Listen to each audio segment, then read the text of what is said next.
Nung isang araw, lumabas ang COMELEC Commissioner Guanzon at pinahayag niya na she is voting for the disqualification of candidate Marcos based on the petitions pending before the First Division ng ating COMELEC. At being the chairperson of the First Division, inunahan na niya yung kanyang mga kasamahan upang ipahayag ang kanyang sariling version of her opinion dun sa disqualification process. Ano ang mga liabilities ng ating COMELEC Commissioner, assuming there are liabilities under the laws, under our procedures, under our present jurisprudence. Unang-unang nakikita natin dyan ay ang paglabag ng Subjudice rule. Ang Subjudice is a Latin term for under judgment. The Subjudice rule is an extension of the common law rule that the proper administration of justice may and should not be prejudiced or interfered with. Ang Subjudice rule, ang sinasabi, both parties in the case, including the judge, should not make public statements regarding a pending case to arouse public opinion.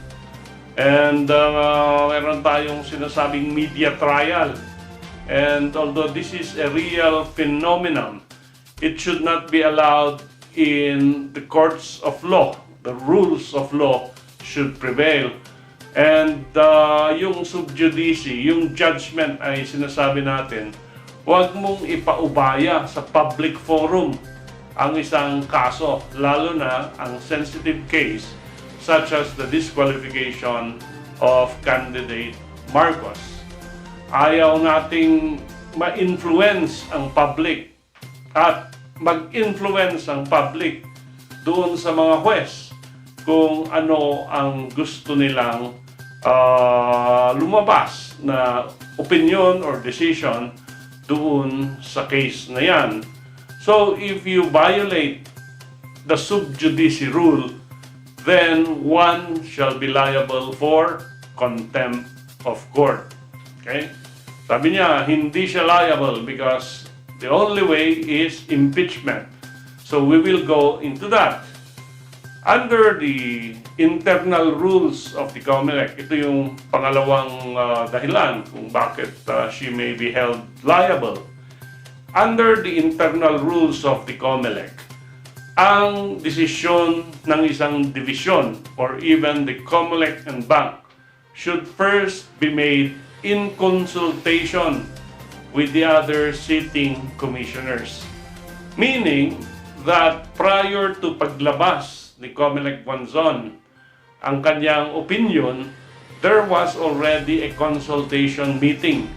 At doon nga sa consultation meeting, you will notice na mukhang hindi pareho ang conclusion ng dalawa pang ibang commissioners doon sa kanyang opinion. Precisely, this infers and this implies na on the part of the two commissioners, dinismiss yung kaso for disqualification. That is why nag-iingay siya ngayon na inunahan niya yung dalawang commissioners to make it appear that that is the majority decision ng First Division. So again, very specific yung procedure in making decisions under Rule 18. At ito ay in-emphasize din ng ating Korte Suprema doon sa kaso ng Government Ezequiel Javier versus COMELEC. At dito, ang sinasabi dito sa Supreme Court decision na ito, Section 1, Procedure in Making Decisions. The conclusions of the Commission in any case submitted to the bank or division shall be reached in consultation before the case is assigned or raffled to a member for the writing of the decision. So in other words, dito sa kasong ito, nag-usap-usap na yung tatlong commissioner. Nag-usap-usap na sila kung ano ang kanya-kanyang view sa disqualification at ni-raffle or inassign kung sino ang magsusulat ng desisyon. In other words, hindi si Comelec Guanzon ang napiling magsulat ng desisyon. In other words, yung dalawang kasama niya voted to dismiss yung petition.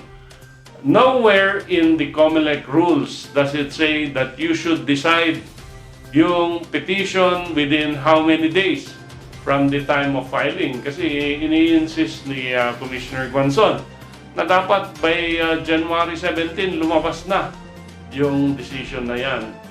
Pero wala po sa rules ng ating Comelec na dapat within a period dapat madesisyonan yan. In fact, doon sa Section 14, Article 8 of the Constitution, ang Supreme Court may 24 months to decide a pending case. Ang sabi, yung lower collegiate courts ay merong 12 months to decide a case. Yung mga municipal trial courts level, meron silang 3 months to decide the case, and this is mandatory. Nowhere also in the Constitution na sinasabi nila na ang Comelec cases should be decided in a matter of days. In other words, yung leeway ng mga commissioners to decide and napaka-broad. So there is no deadline for them to decide the case. And if ever there is a liability on the part of commissioner, and that is provided for yung sariling internal rules ng Comelec under Section 29. At sabi ng Section 29, if you disturb or you misbehave during a commission hearing, or you destroy the reputation, you show disrespect towards the commission or any of its division, then you can be held in contempt by the poll body. So, it's not correct to say na ang disciplinary action lamang ng commissioner is only for impeachment dahil constitutional officer siya. Meron silang internal rules. So, of course, na-initiate na ito. Nung isang member ng First Division, sumulat na siya sa NBank to investigate the commissioner for the broadcast of his premature decision. Ito ang rules provided not only by the Comelec but also by the Constitution.